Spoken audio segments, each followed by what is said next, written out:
Good morning. Done again by these lower tiers, but no problem. Gillingham, Caped Crusaders. Not all heroes wear capes. Gillingham came to our rescue yesterday to negate the loss of the Bolton match. So let's have a look at yesterday's green screens and the red. UAE and Oman was relatively pain-free. I encourage members to have a go, given the fact Oman UAE 1.67 home favourites in a World Cup qualifier. That I think was the important detail for me, because the head-to-head showed Oman 0-1 and a 1-1 in the last two head-to-heads. But I was pushing on the fact this is a World Cup qualifier and a win is far more desirable than a draw. You can bet they got a half-time team talk, the UAE. Won't be throwing any coffee cups. I don't know what the manager did, because it worked. They came out second half, got us the win. If you stayed in for that 2-1, well done. You could have cashed out at the 1-1. So delighted with that one, really.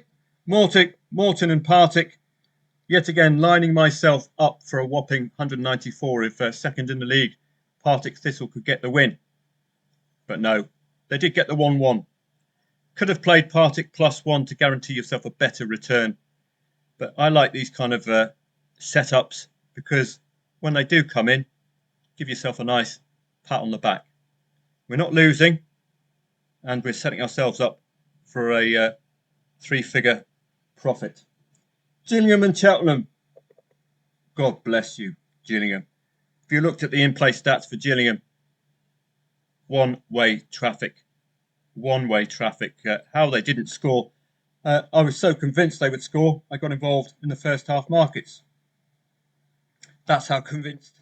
Well, that's how good the stats were for Gillingham. But this is yet another reminder. We head down to these lower tiers. A side can be dominant throughout, can be ticking every single box, and they end up losing 0-1. But in this case, Cheltenham did score, and I got on to members, lay Cheltenham late on, given the fact that the Gills were just exceptional. A complete and utter shock, this one. 1.12 was the lay. I got plenty on at 1.12, and I should have got a little bit more on. I was a little aggrieved with only £6 liability, but there we go. It's always good after the fact, of course. So I hope members, sincerely hope members got on there, because that made up for this. Now we're going to have to do something about this, these late 2-0s. Maybe have an exit point, particularly if you're laying over 1.5 goals, backing Bolton +1. Have an exit point if it's not going your way. And for me, this was a mistake on my part. I've already convinced myself, having read their XG report, that they could conjure up 2 goals today, Bolton Wanderers. Bolton Wanderers? Is it Bolton Wanderers? I think it is. I'm a Wolverhampton Wanderers fan, so another Wanderer. Yeah. Cover the 2-0 and we'd be okay. So that needs addressing. Both teams to score no is the most obvious way to cover a 2-0 for the underdog. The most obvious way. Then you'll have to cover 2-1 and the correct score. Or, as I've mentioned in the past, if you go to these lower tiers, you play neutrally. That way you can keep a tab on your liability. So apart from that aberration, Gillingham came out of the blocks and completely and utterly negated that, which was superb. So we could profit from UAE, Oman, and a couple of others. Let's have a look onto today's trading angles, and it's do or die for a number of European sides. In the European World Cup qualifiers, San Marino and Cyprus have nothing to play for at all. Faroe Islands, with that win against Montenegro, have an outside chance of troubling the top 2 in their group, but the top 2 being powerhouses Croatia and the Czech Republic. So this becomes a must-win for the Faroe Islands today against the Czechs. And given that 4-0 win against Montenegro, most unexpected, and featuring goals from the Faroe Islands, which is a rarity, I think the Czech Republic will be made to work for any win today. Faroe Islands, 9-man defence, 1 in midfield. That will serve them at home. The likes of Italy have turned up in the Faroe Islands, gone away with a late 0-1 win, so they are capable. Must win for the Faroes. Come on, the Faroes. Netherlands and Finland. It's a must win for Finland.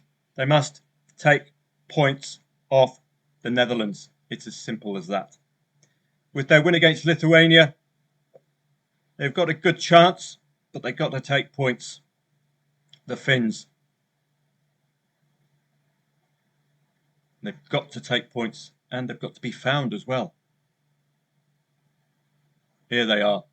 So you can see it's a very, very tight Group G, and Finland will be believing they can get the win against Netherlands today. Then off we go. Must take points off your nearest rival, and I wouldn't discount it. Zambia took points against Tanzania. So it can be done. And we'll look at the Africans as well afterwards.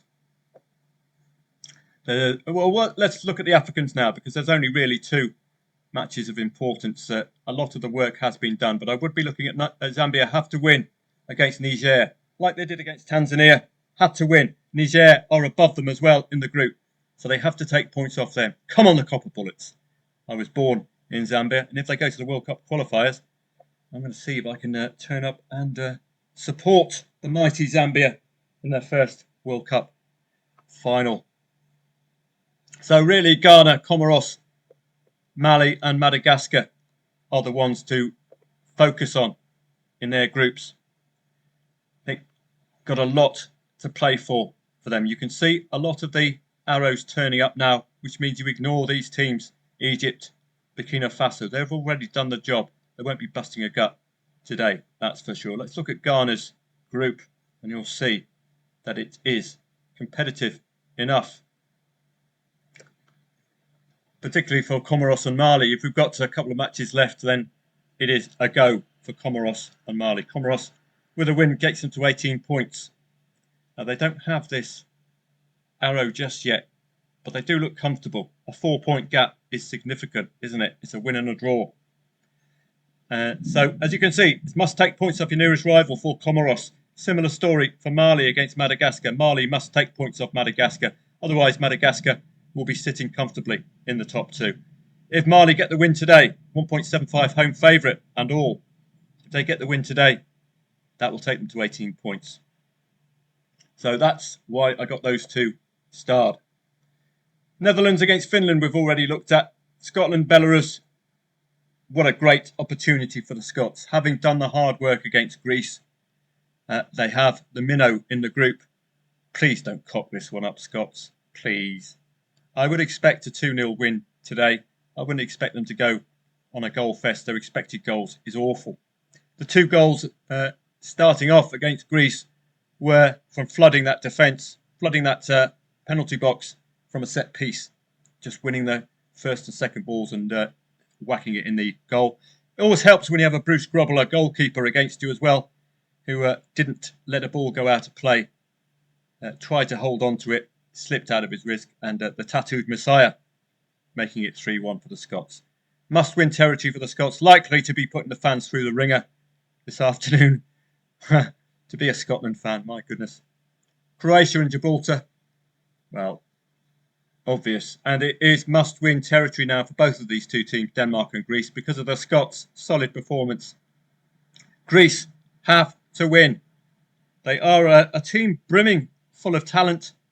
They're great to watch, but quite obviously they need to be working defensively, don't they? All of that hard work, all of that smoothness, that ingenuity, the young talent is for naught if you can just hoof a ball into the box and get a goal from that, an untidy goal at that. This is must-win territory. A draw is not good enough for the Greeks. So we've got our trading angle in that regard. Lithuania and Poland.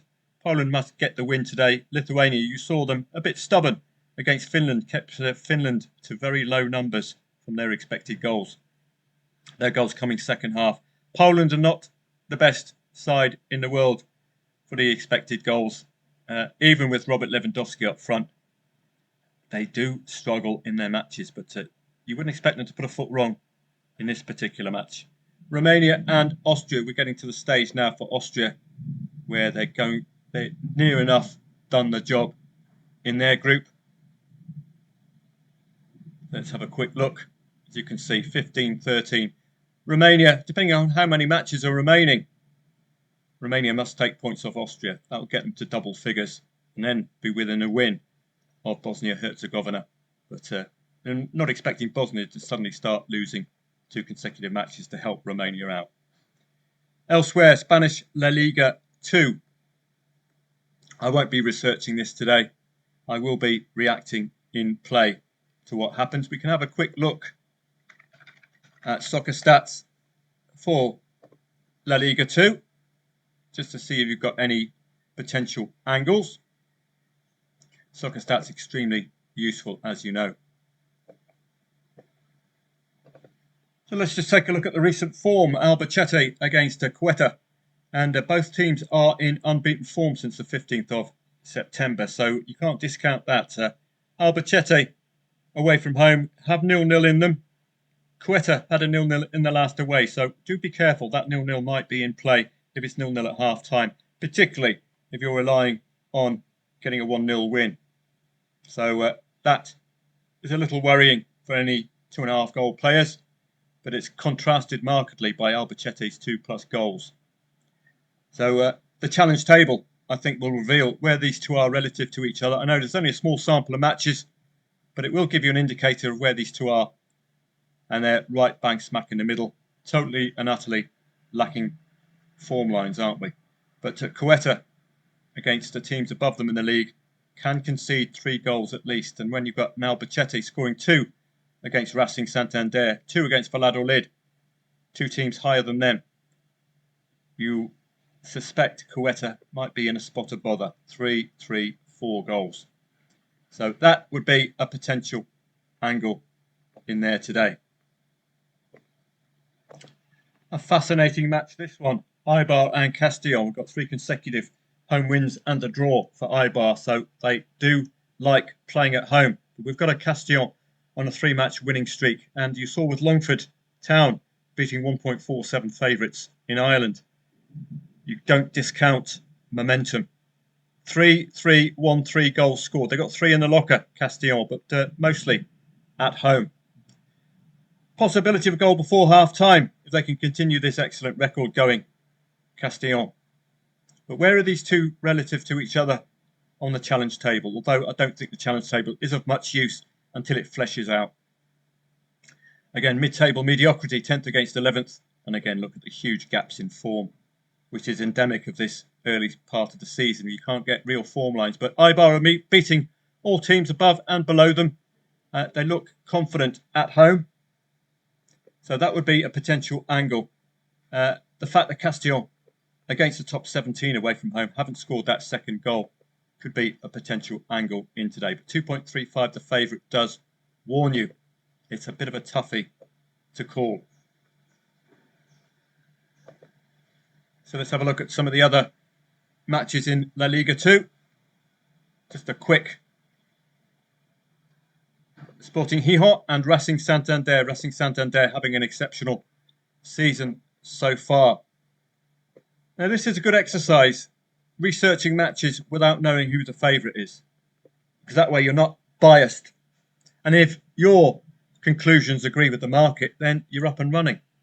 But Sporting Gijón in a whole spot of bother at the moment, conceding 3 goals in 3 of the last 4 matches. Awful performances. What's gone wrong? Started the season so brightly with 3 consecutive wins. Scoring 2 and 3, scoring 5 goals in the last 2 home matches without winning. The manager will be pulling his hair out. Racing Santander, 2 consecutive home defeats is a problem, but away from home, 3-3, 2 goals scored. Now, with Sporting conceding 3 goals recently, you would be expecting Racing to be licking their lips today. Both teams have scored in the last 3 away matches for Racing, but they have scored 2+ goals.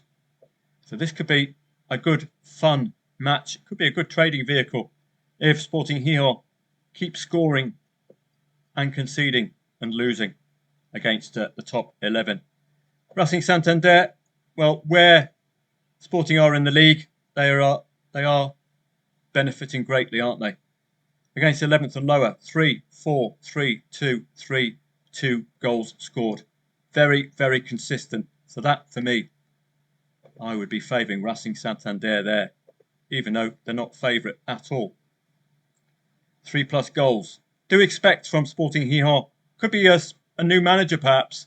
That's the reason why they're favourite today, but it doesn't make sense with the seasonal form at all. Burgos are unbeaten at home. Is that something we can rely upon today? They haven't conceded that second goal at home either. So that does augur well if Valladolid score first. Are they really going to follow up with a second goal? They haven't scored that second goal away from home, Valladolid. So that could be a real angle today. If Valladolid score first, are they really going to be scoring a second consecutive goal? Doesn't seem like it on the small sample of matches we have. Burgos, well, they do most of their losing against the early season form sides, the top 7 away from home. They are playing 9th today, so big gap in form here, of course. That's endemic of an early season. And Valladolid have not met early season top 10 away from home. So if they're performing this badly against 14th and lower, then logic suggests against the top 10 away, they might be in a spot of bother. So they don't look a good profile, Valladolid, do they? Burgos, 50-50 with their scoring and conceding. You can see the problem with Valladolid away from home. It's just that lack of goals. Well, a question you have to ask yourself with Cadiz is, will they really lose 2 consecutive matches? We know what Las Palmas do. They keep it very, very tight. They are a very strong defensive unit, Las Palmas. You read their XG the other day. Cadiz, well, they're going to have a very good expected goals against. That's going to be nice and low, I would suspect. Look at that. 4 consecutive clean sheets for Cadiz. That 0-0 at home last match, slight concern, as is a couple of 1-0 home wins. It does leave them vulnerable to the equaliser. But 3 clean sheets in 4 matches, but failing to score in the last 2. Huesca, well, they're on a 2-match losing streak away from home, suddenly hit a bit of a bump. Their only draw came in their opening match of the season, so you might want to look at laying the late draw. Cadiz is likely to be near the top of the tree, 3rd in the league. And again, as you'll see, early season, we've got nothing to gauge anything by. So this is the difficulty, particularly when you're going lower tier, when you don't know the teams that well. And there's that lack of form lines, really. Is that all of the matches? Now we've got Malaga and Deportivo La Coruña. Let's take a quick look at Malaga, Deportivo La Coruña.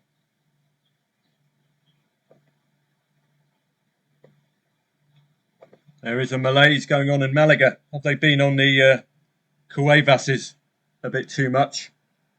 Well, they've been out on the sunbeds for too long. 4 consecutive defeats for Malaga.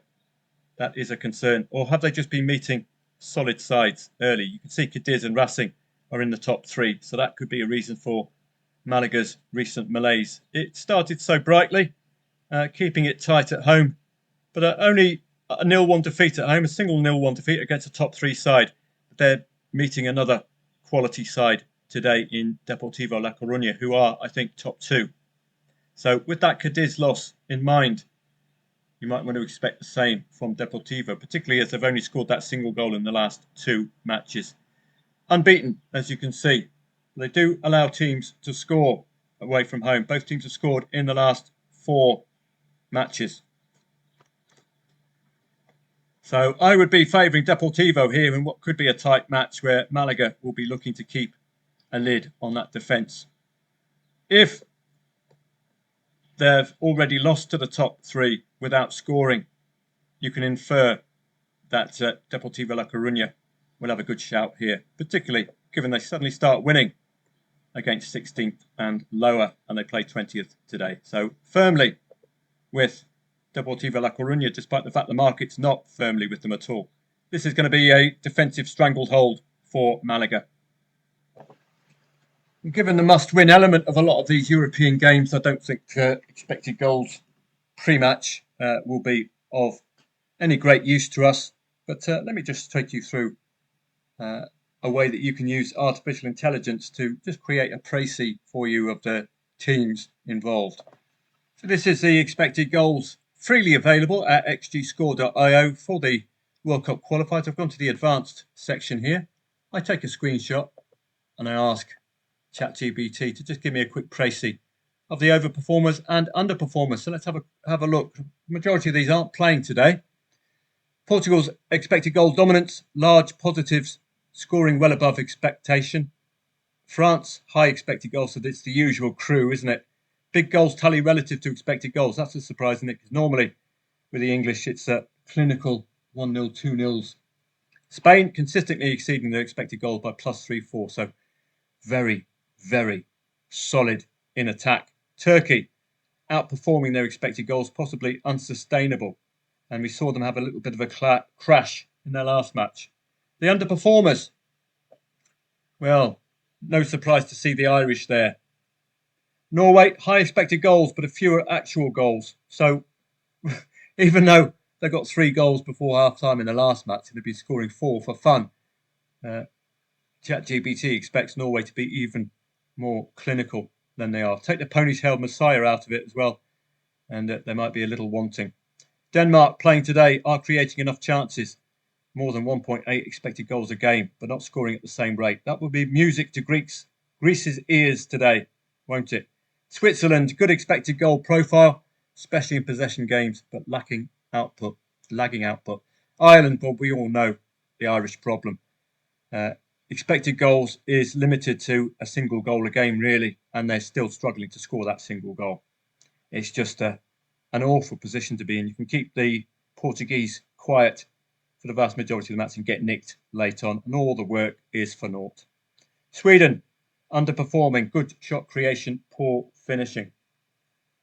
The defensive overperformers, Italy, Netherlands, Croatia and Scotland, all showing fewer goals conceded than the expected goals against suggest. Indeed, that's certainly the case for the Scots, isn't it? Because they were being battered by the Greeks, and the Greek shots and the Greek chances were excellent. So they did survive that, and they are overperforming defensively, the Scots. Croatia, really solid in defence. Netherlands, well, the reason they're defensively sound is because they just attack. And the Italians, well, it's Italy, isn't it? You expect them to be good defensive overperformers. Underperformers, Poland, watch out for them today. They are a little weak up front. You wouldn't be putting all of your money on Poland getting goals, would you? Czech Republic as well, slightly negative goals against, will be music to the ears of Finland today if they can take advantage of that. Serbia and Wales. So the best expected goals performers, Portugal, France, Spain and England, fancy that. All top 10 players. Likely rebounders, Norway, Denmark, Switzerland. Strong expected goals, but below actual output. Well, the Swiss and the Danes have to improve that today in a must-win, particularly for the Danes. Potential false position teams, Turkey and Hungary. Expected goal gap indicates overperformance. And indeed, you saw that for Turkey against Bulgaria in their last match. A sudden lurch downwards. We saw this with Crystal Palace as well, didn't we? They are overperforming and then they end up with a negative result in the Premier League. So I'll see members of footballtradingprofits.com from the first kickoff, which is likely going to be about 2 p.m. Spanish La Liga 2 is with us today. As you've seen, there are some readable matches there, but it's certainly not going to be on the priority list at all. We're going to be focusing on these must-wins in Africa and particularly in Europe. We know what Greece have to do. We know what Scotland have to do. So it's all a matter of ensuring that they deliver. Have a great day, and I'll see you on Telegram throughout.